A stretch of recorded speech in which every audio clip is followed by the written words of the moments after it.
the list of all the patrons for this temple.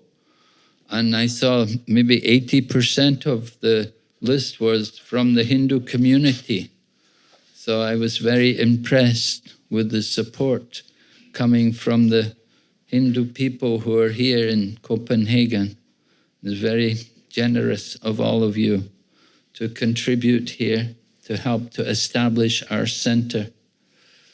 Of course, we have centers all over the world, and we are trying to present this message of Bhagavad-gītā to the world. Not only Bhagavad-gītā, we also want to introduce people to the chanting of the Maha Mantra. The chanting of the Maha Mantra is very, very important. So these two things, the message of Bhagavad-gītā and the chanting of the Maha Mantra, they can help us to get all perfection in our life. But although it's so simple and so easy, people find it difficult to do these things. You know, Śrīla Prabhupāda, he came to the Western world, and initially he was asking the devotees that they should all chant 64 rounds. And the devotees just fell over in astonishment. They said, no way, impossible. We could never chant so many rounds. 64 rounds means 100,000 holy names. 100,000 holy names. So it was considered, you know, in the time of Chaitanya Mahaprabhu, everyone was chanting like that. And even you had people like Haridas Thakur, he was chanting 300,000 names every day. Of course, Haridas Thakur, he is the Nam Acharya. He is the Acharya in the chanting of the holy names. Acharya meaning one who teaches by his example. So Haridas Thakur was chanting all day, and most of the night as well. Practically, there was hardly any time left. The whole time was spent in chanting the holy name. Of course, we cannot do like that. You have other things to do. You know, many of you have jobs and other people cooking and cleaning and so many things to be done at home, family to take care of. Where is the time to chant so many rounds? So similarly, when Prabhupada went to the West and he asked everyone to chant 64 rounds, they said to Śrīla Prabhupada, impossible, we can't do it. And so then Śrīla Prabhupada said, all right, then chant 32 rounds. But still, the devotees they said, wow, Prabhupada, it's just too much. We just cannot do it. It's so much time. And so then finally Śrīla Prabhupada gave another concession. He said, all right, then chant 16 rounds. But that is the minimum. You must chant at least 16 rounds. And you should not chant less than that. So devotees were initiated. Śrīla Prabhupada would make us promise at the time of initiation in front of the deities. We would make a vow that, yes, promise to chant 16 rounds every day. Now, chanting 16 rounds takes probably 2 hours, maybe 3 hours even, to chant 16 rounds. It's not impossible. That's the thing. That if you're serious in your vow to chant the Maha Mantra, then you can do it. Of course, you have to make a program. You have to make a timetable or a plan to chant. It doesn't happen automatically. You know, we encourage the devotees to wake up early in the morning. Of course, that is a challenge for people sometimes, asking people, wake up early in the morning. And Śrīla Prabhupāda, he used to write letters to many devotees, and he would say, make sure you get up by 4 o'clock in the morning. 4 a.m., right? So, of course, that's the time people take rest sometimes, right? More people they're up all night. Sometimes I would see in our center, sometimes people would come to the temple and they'd been up all night. They're coming from maybe their job. I remember in London, we had one man used to come to the Mongol Aarti. And so I asked him, I said, it's very good, you come every morning to Mongol Aarti. He said, yeah, I'm just coming from work. I work in the casino. You know, he's in the casino the whole night. So poor fellow. Anyway, you have to make a living. Sometimes people have to do these things. Anyway, the principle is, you know, the morning hours are very conducive to spiritual life. If you chant in the early morning, there's a period called Brahma-muhūrta, which means about 1.5 hours before sunrise. Now that would be difficult here. I see the sunrise is about 3 a.m. In the summer, of course. In the winter, it's very different. Anyway, these principles about Brahma-muhūrta. But 4 a.m. it's a good time. You know, I travel quite a bit. I'm teaching Krishna consciousness in Eastern in Asia and countries like Thailand, which is a Buddhist country. So sometimes when I'm moving around, I have nowhere to stay. So rather than stay in hotels, I will go to a Buddhist temple and they will allow me to stay overnight. And they always get up 4 a.m. in the morning. They have a big bell and you hear boom, you know, and all the monks will just come up. They'll just wake up, you know, and they'll go and do their morning ablutions and like that. It's convenient. At least I can get a place to stay. I couldn't get anything to eat, of course. They would ask me, would you like something to eat? And I say, well, I'm a vegetarian. Then they said, well, then we have nothing. Everything they eat was meat, fish, and eggs, you know, all the things which were given to the monks in the marketplace. This is the Theravada Buddhism. There's 2 schools. Yeah. So they're not vegetarian. They eat everything. But this, of course, is another principle which is important for us in practicing spiritual life, that we try to wake up early in the morning, and we're also careful about what we eat. What you eat, it reflects your consciousness. One man said, you are what you eat. You know, so you eat food which is of a quality of the mode of ignorance, tamagun, then we will reflect that consciousness in our own actions and behavior.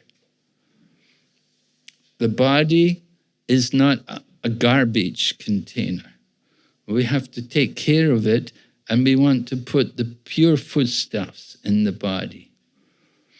Disease comes from the mouth. In China, they say like that what you put in the mouth, that's what can give you disease. You have to be very careful what you put. And if you take things like seafood and different animal flesh, then certainly you're risking your health. It's very risky for the health. So it's a basic principle in spiritual practice that we should eat vegetarian food. But we're not simply vegetarian.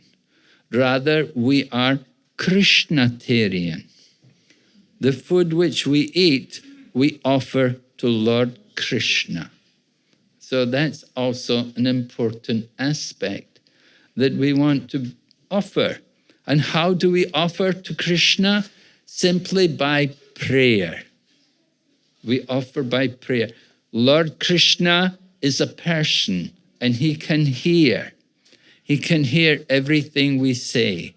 And when we offer prayers, our prayer is to invite the Lord to come and eat and to take away the sins from the food. Because vegetarian food also has karma.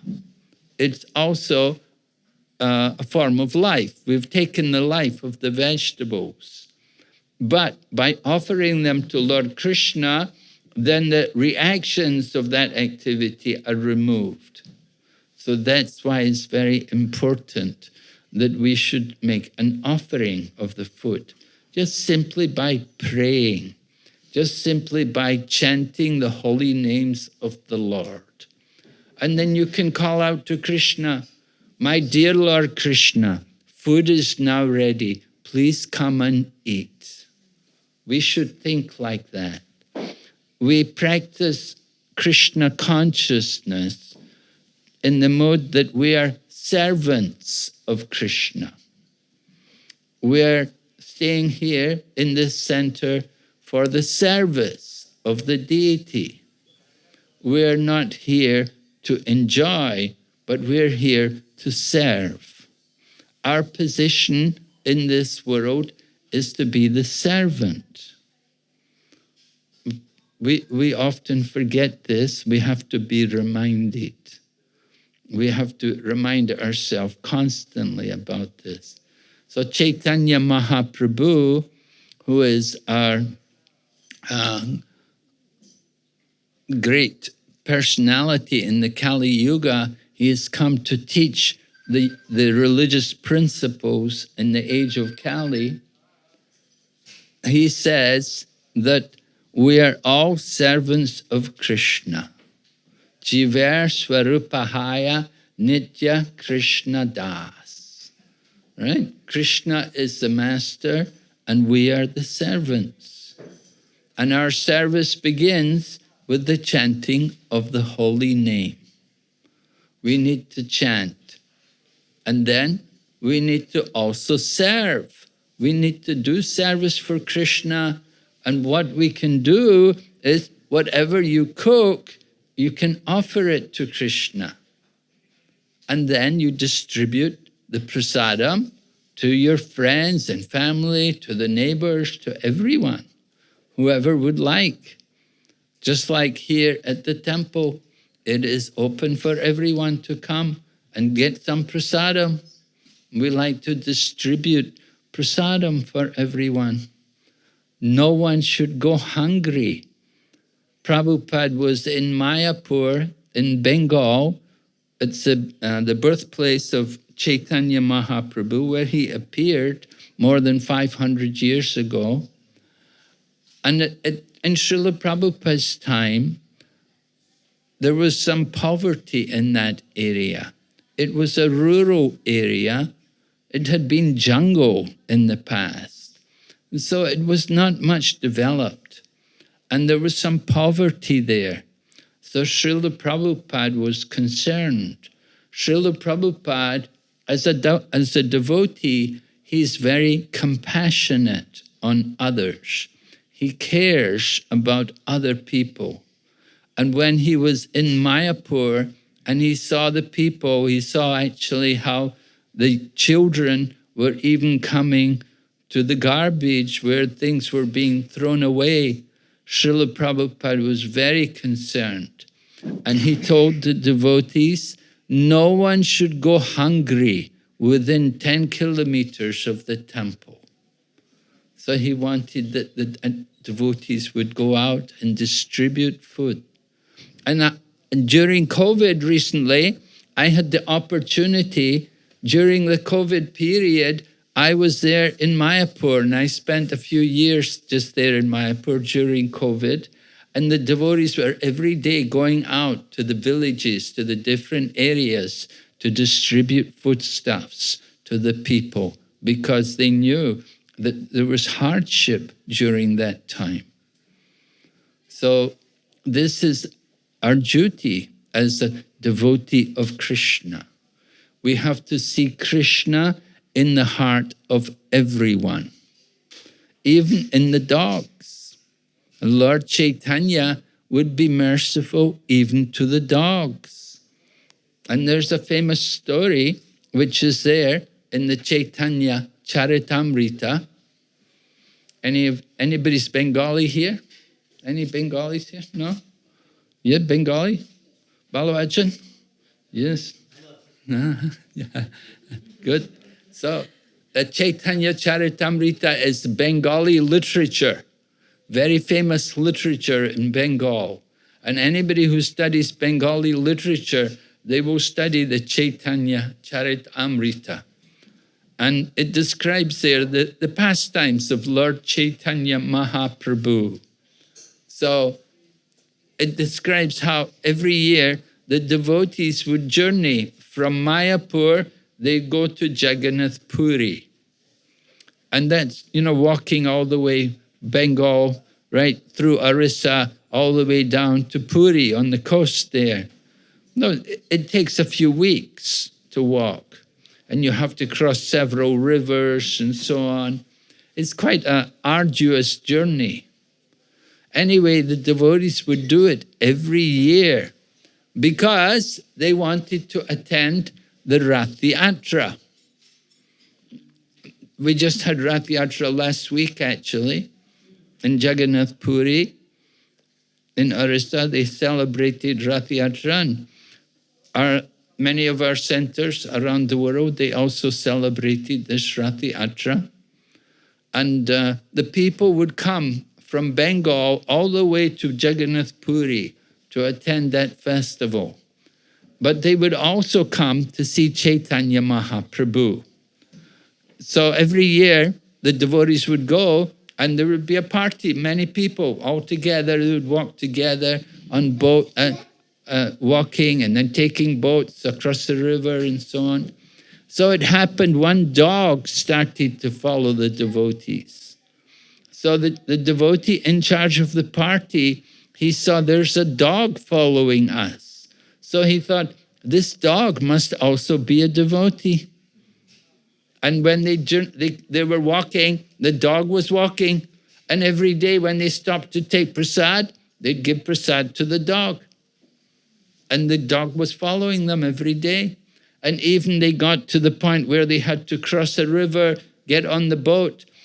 The man in charge would pay some extra money for the dog to come on the boat also. Just like here in Europe. Well, I don't know about here in Denmark, but I know in Switzerland, they told me, if you take the dog on the tram, you have to pay for the dog also, You have to buy a ticket for the dog also. So they got on the boat and they had to pay for the dog also, 500 years ago, even then. So anyway, the dog was following them every day, but then somehow one day they forgot to give the dog prasadam. And then the dog just suddenly disappeared and nobody knew where the dog had gone. And the devotee who was in charge of the party, he felt very guilty that, oh, we have not given food for the dog, therefore the dog has gone away. And he felt so guilty, he fasted that day. He would not take prasadam himself. He thought, they did not give prasadam to the dog, I will not also take prasadam. But then when they got to Jagannath Puri, they found that the dog was there. And Lord Chaitanya was cutting the meat from the inside of the coconut and he was giving the coconut pulp to the dog. And the dog was chanting, Hare Krishna. And then the dog disappeared. The dog got liberated. So this example shows how the devotees take care for all different animals and creatures and try to give them Krishna consciousness. And there's great devotees in the line of disciplic succession. They had disciples who were animals. There was one elephant became a devotee. And another time a tiger became a devotee and surrendered to this one very powerful acharya, Rasikananda. There was this Rasikananda acharya. He had disciples, the elephant, Gajendra, and the tiger, amazing devotees. So animals can also be in Krishna consciousness. Actually, one of our devotees has written a book about animals in Krishna consciousness. And he describes different animals, how they showed great devotion for Lord Krishna. In South India, of course, in South India, some of the temples, they have elephants. And the elephants are trained to do different services for the deity. Just like in Sri Rangam, every morning an elephant will carry the priest into the temple. And the priest will come off the back of the elephant and he'll bring the water for the deity. And then they will read the report. And the elephant will bow down, offer obeisances to the deity. So there are many examples like this, that Krishna consciousness is in all living entities. But we're especially concerned for humans. The human form of life is special, of course, greater than any other lower species of life. The human life is very important because it's in the human life that we can inquire. We can try to understand, who am I? Why am I here? Where am I going? We can be introspective. We can ask questions and try to understand the goal of life. This is the special feature of the human life. And if we do not do these things, then we're wasting the human life.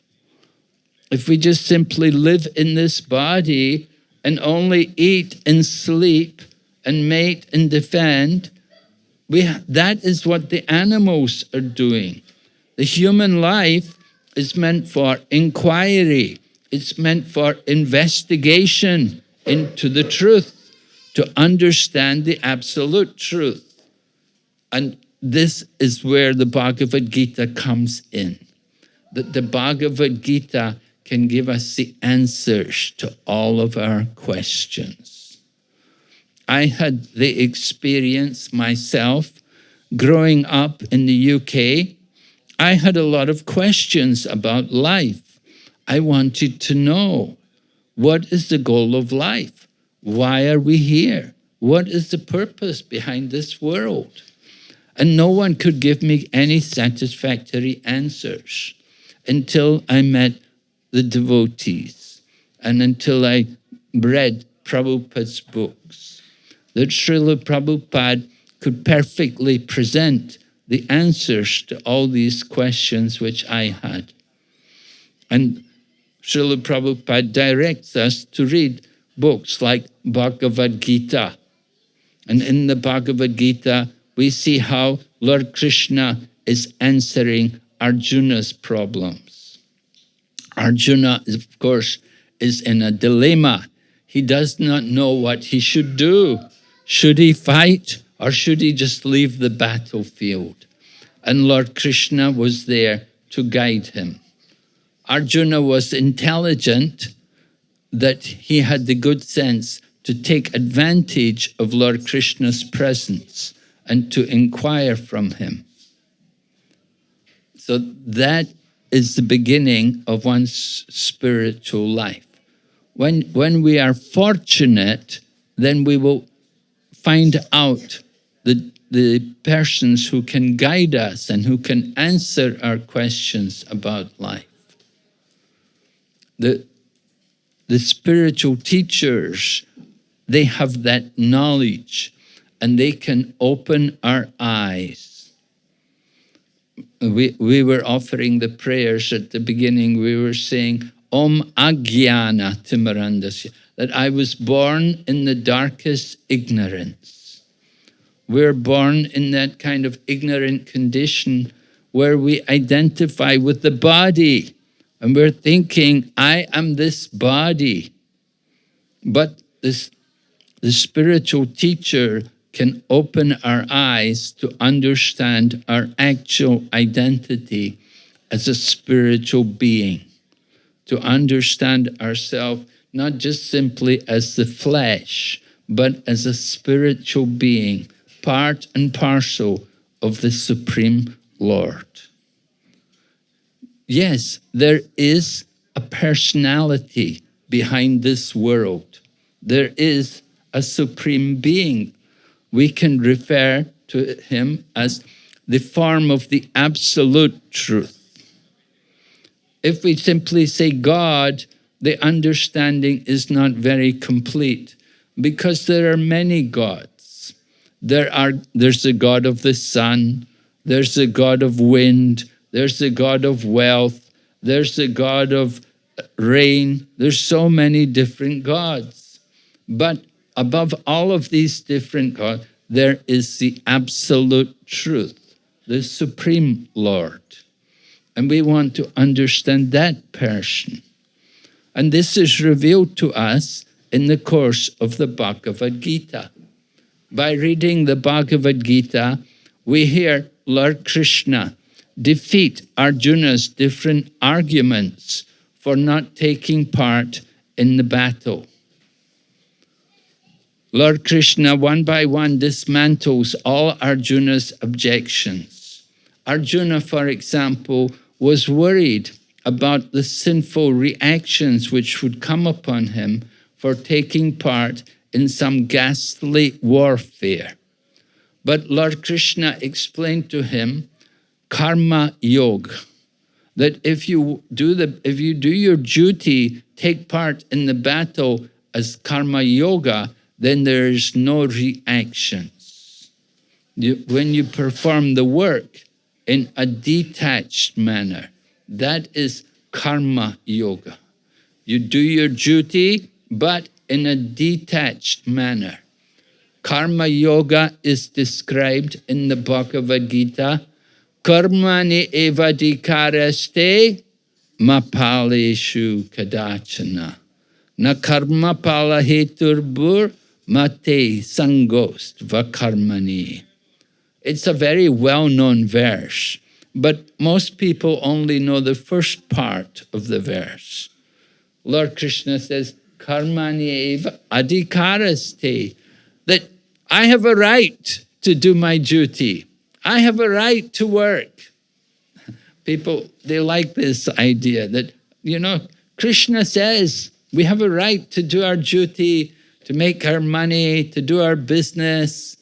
Yes, they know that part. They know the first part. But the second part, they don't know so well.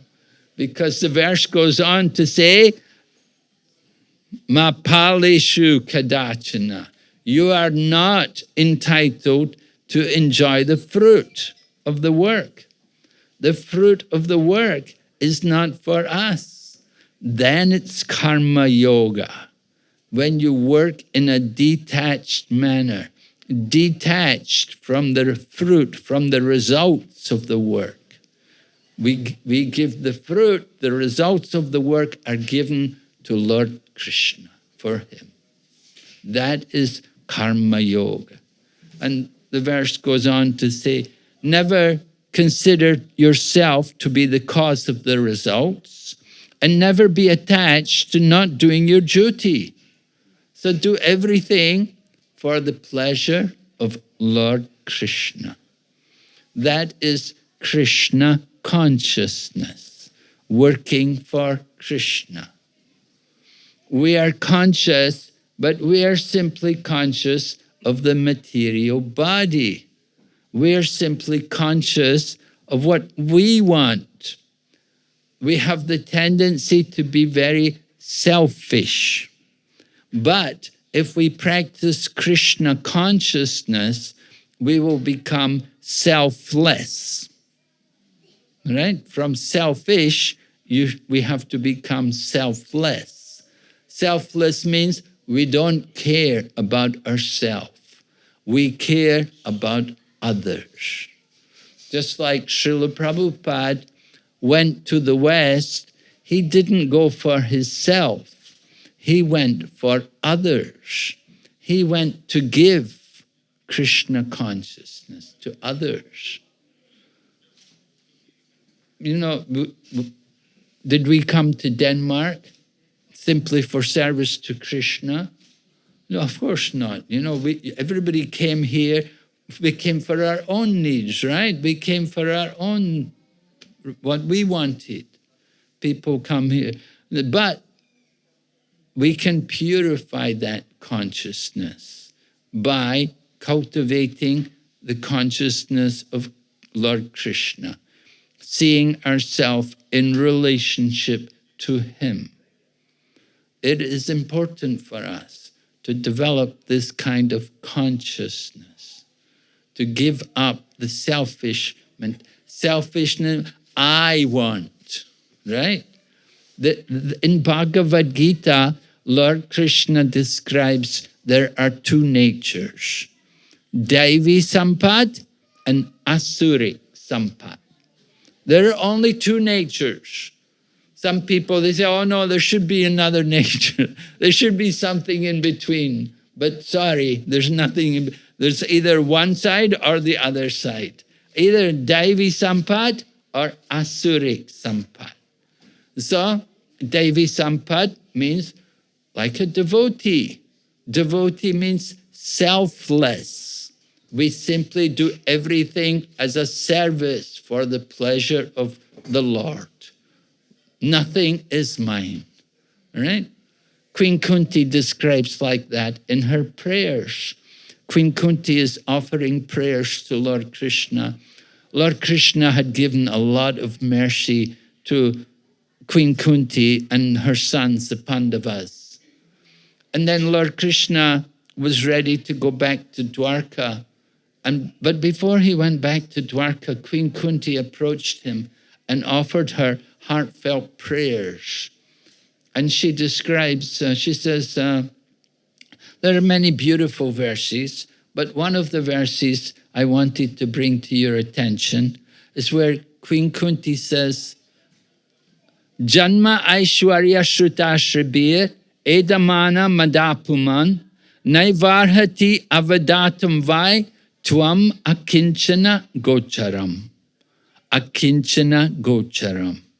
Lord Krishna is the property of the materially impoverished. Those who possess nothing, who claim nothing as their own, Lord Krishna is their property. He appreciates that. But those who are on the path of material progress, and the path of material progress is Janma, Aishwarya, Shruta, and Shri, right? We want, good birth. We want wealth, opulence. We want beauty. We want education. These things. We get caught in this material atmosphere. We're thinking about all of these things which are all in relation to the body. Education. You go to schools and colleges, get education, spend so much money, so much time and labor to get education, to become more attached to the body, to identify more with this body. And you want to be beautiful, but how long do you keep your beauty?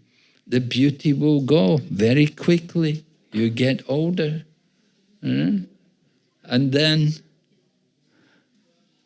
your wealth every year is diminishing.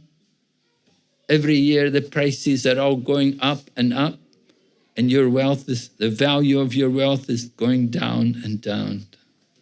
You know, what was 500 rupees 20 years ago?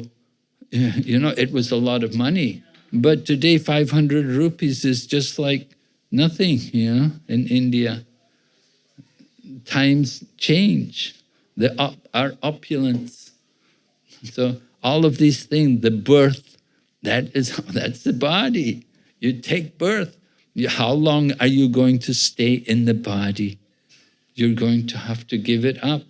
And where will be your next birth? You can have very good birth in this life. Next life, you don't know where you will be. There's a famous story about the astrologer came to the village, and the astrologer was asked to meet different people and to give them blessings. So the first one who came was the son of a king. So he told them, he told the son of the king, Rajaputra Charanjiva. Rajaputra means the son of the king, the son of the king. Charanjiva, don't die, live forever. Why? Because he's the son of the king. You know, he's a rascal, number one. He's a debauchee. He has so much money, he can do anything he wants. Nobody can control him. Nobody can say, you can't do that. He's the son of the king. He can do what he wants. So when he dies, he's going to suffer a lot, right? So better you don't die. So astrologer blessed him. Rajaputra Charanjiva. And then next came the Rishi's son. The Rishi's son is living with his father in the forest. And living in the forest, they just eat some wild potatoes, and they just get some grass and whatever they can find from the trees. You know, they live very simple life. They drink the water from the stream, and like this, he's doing great tapasya, great austerities.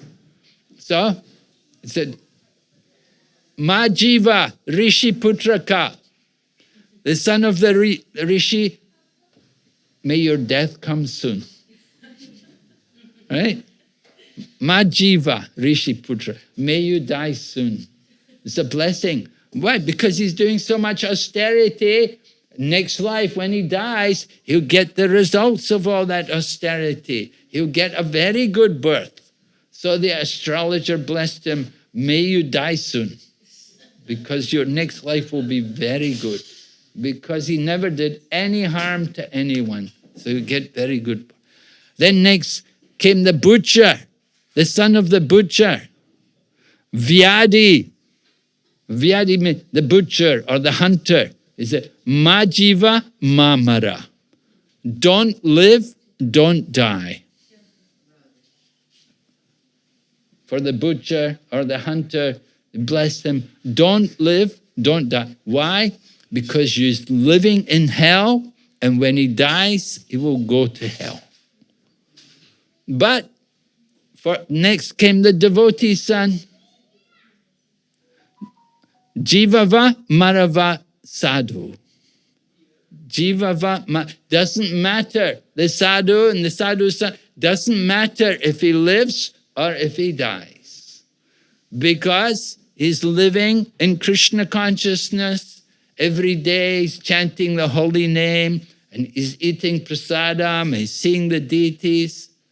And next life, when he dies, he'll go on and serve Krishna in some other place. So that is the idea, that if you're chanting Hare Krishna, doing service for Lord Krishna, then you don't have to worry if you live or if you die. Doesn't make any difference. Because you live with Krishna, and next life you'll go on and serve Krishna. So devotees are not afraid of death. Just like in Srimad Bhagavatam, Dhruva Maharaj he had gone to Badarik Ashram, and he was in Badarik Ashram, and then suddenly an aeroplane came from Vaikuntha, and they told Dhruva Maharaj, we've come to take you to Vaikuntha. And so, at that time, death personified came before him. And Dhruva Maharaj simply, he stood on the shoulders of death personified and got into the aeroplane and went on to Vaikuntha. So like that, devotee, Krishna conscious life, it's without fear of material existence. In the material world, everyone is fearful. Fear, eating, sleeping, mating, and fearing. We are fearful of our future. We're fearful of the economy. We're fearful of being made redundant, losing our job. We're fearful of illness, like when the COVID was here, then everyone was fearful of the disease. So we live in fear like that. But that fear is all in relation to the body. And the body is simply the vehicle of the self. We have to understand our actual identity as a spiritual being. This body is just a dress. Just as I'm wearing this dress, I can also change the dress and put on some other dress. I'm not the dress. The same way the body is the dress of the soul. And as we give up the body, we'll take another body. Vachamsi jarnani yata vihaya navani krenati naroparani tata sharirani vihaya jarnani anyani samyati navani dehe. Just like we change the garments, we change also the body. We give up one body, take another body. We are preparing for the next birth. This life is part of our journey, and we want to prepare for the next life. Where do you want to take your next birth? Where do you want to go? Just like people think about the future. You think about the future. You make preparations for the future. You're saving, you're putting money away for the future. So, in the same way, we want to prepare for the next life, the future birth. Where do you want to have your next birth? It's important for us to think on the spiritual platform. Don't just think only of the material body, but think about ourselves as a soul. The real happiness is within. We're all looking for happiness. The happiness is actually within us. But we're looking around. We're thinking, maybe this one, maybe that one, maybe this car, maybe that house, maybe this job, maybe that. You know, we're trying to make so many adjustments to find happiness. But the real happiness is within. We just have to look within, and you can find the eternal happiness, the happiness of the soul. And it begins when you start to chant the Maha Mantra. If you start to chant faithfully and regularly the holy names of the Lord, then you will feel your consciousness change, and you can experience transcendental pleasure more and more with every step. I'm not just saying that. I've been chanting Hare Krishna for more than 50 years. So I'm encouraging you also that you can do yourself great benefit by chanting the holy names, by chanting this Maha Mantra. And this can give you success in life. Thank you very much. Are there any questions? Anyone?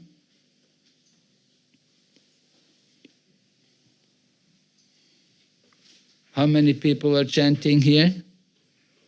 Chanting? Very good, yes.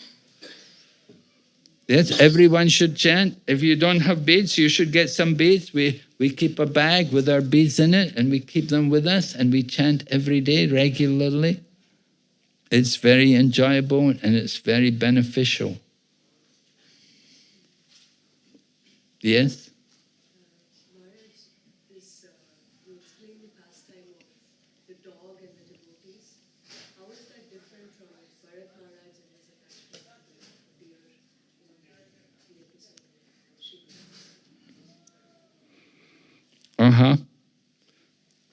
Maharaji is asking about Bharat Maharaj. Bharat Maharaj, he was the famous king and he renounced everything and he went to the Himalayas. He went all the way to Ganduki, where the Ganduki river is, where the shaligrams are. He was staying there, but somehow he got attached to a little deer. What happened? The mother deer died, and the little deer was left with no one to care for it. So Bharat Maharaj took the deer and began to care for it. He began to feed it and take care of it. And it happened that he fell off a cliff, and next life he had to become a deer in his next life. So she is asking, how does this compare? Because I told the story about a devotee giving mercy to the dog. So how does this compare to Bharat Maharaj? That he became attached to a deer and he had to become a deer. So did this devotee become attached to the dog? Is he going to be a dog in his next life? Well, it's not wrong to be compassionate to the animals. But what happened was Bharat Maharaj was neglecting his own sadhana.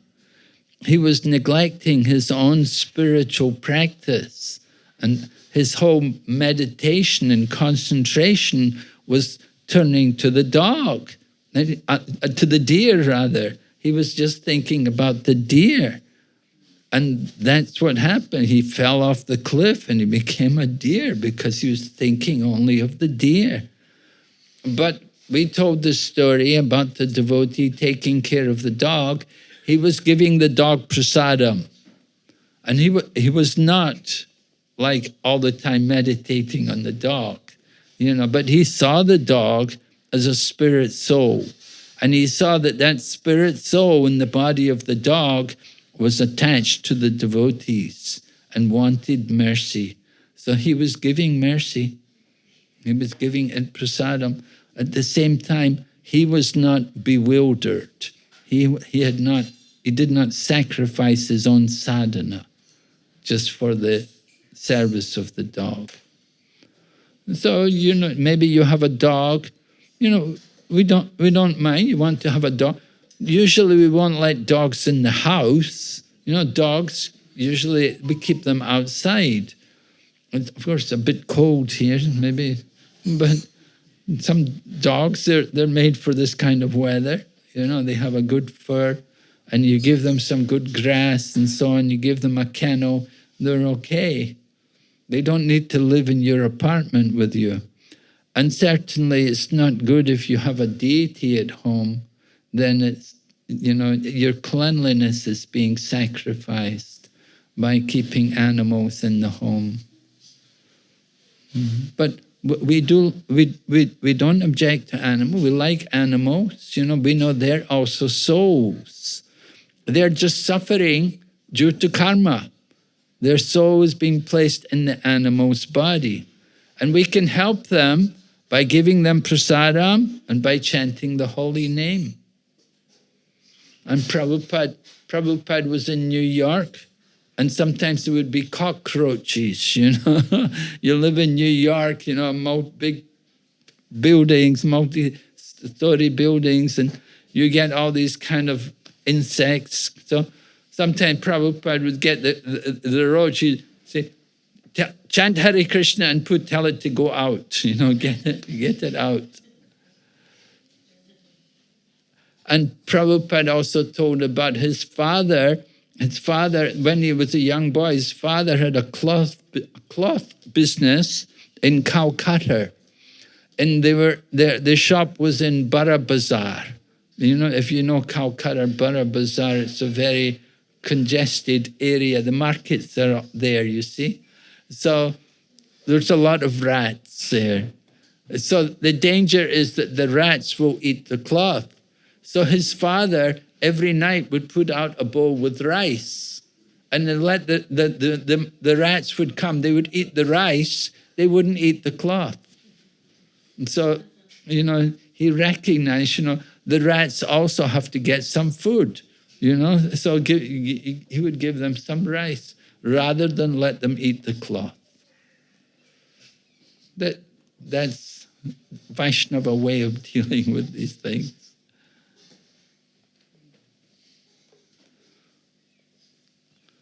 So we do care for all living entities.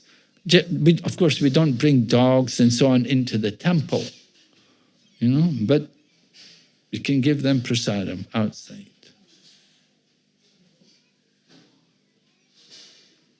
Yes, Bruno? What was the best advice you have ever received in regards to chanting japa? What is the best advice You have ever received when it comes to chanting japa?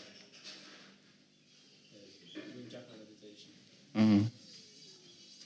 What's the best advice? That you have ever received. Well, the best advice is that we should chant in the association of devotees who are serious chanters. If you get good association with people who will chant, you know, if your association is not very good, then the people will just sit and talk to you when you're supposed to be chanting, you know. You're trying to chant and people will say, you know, they want to talk to you, and your mind, you know, is taken away from the... So it's important that you're with somebody who's serious in chanting. And if they're chanting very seriously, then you will also be inspired to chant also with them. So chant with good association. It's good also to chant in a place where you're not going to get distracted. If you try to chant in front of a television, it's not a good idea, you know.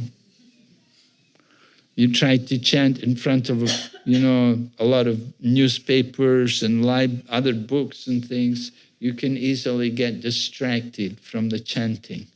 So the best place to chant is you come here to the temple room and chant here in the temple room. This is the best place to chant every day. Make a point to come here and chant. You don't get distracted so easily here. Thank you for your class. You compare the body as a vehicle or as a dress, but what about our mind? How we can deal with our mind? Well, how to deal with the mind. I was talking about that to some people this morning. I was telling you, the mind is like a wild animal. You know how to train a wild animal? You know? How do you train a wild animal? You starve it, and then you beat it, and then you feed it. Right?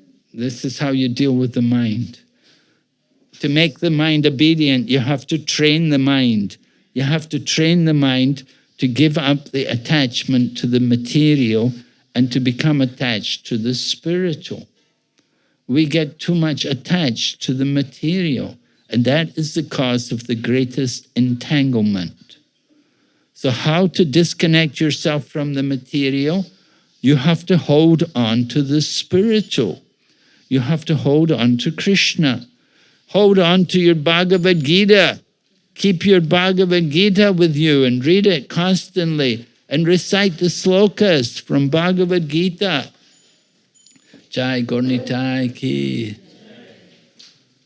Read the slokas from the Bhagavad-gītā and chant. This is how you can deal with the mind. bring the mind to Krishna by hearing and chanting. You have to hear very carefully. People often hear, they go one ear and out the other, right? Everything lost. So when you hear, you want it to go to the heart. It should go to the heart. And then you'll keep it with you. So yeah, you have to hear with fixed, rapt attention. And don't just hear, but actually apply what we hear. You have to use it. Use it in the service of Lord Krishna. All right, so now it's time for Arti. Thank you very much. Hare Krishna. Śrīla Prabhupāda ki jai.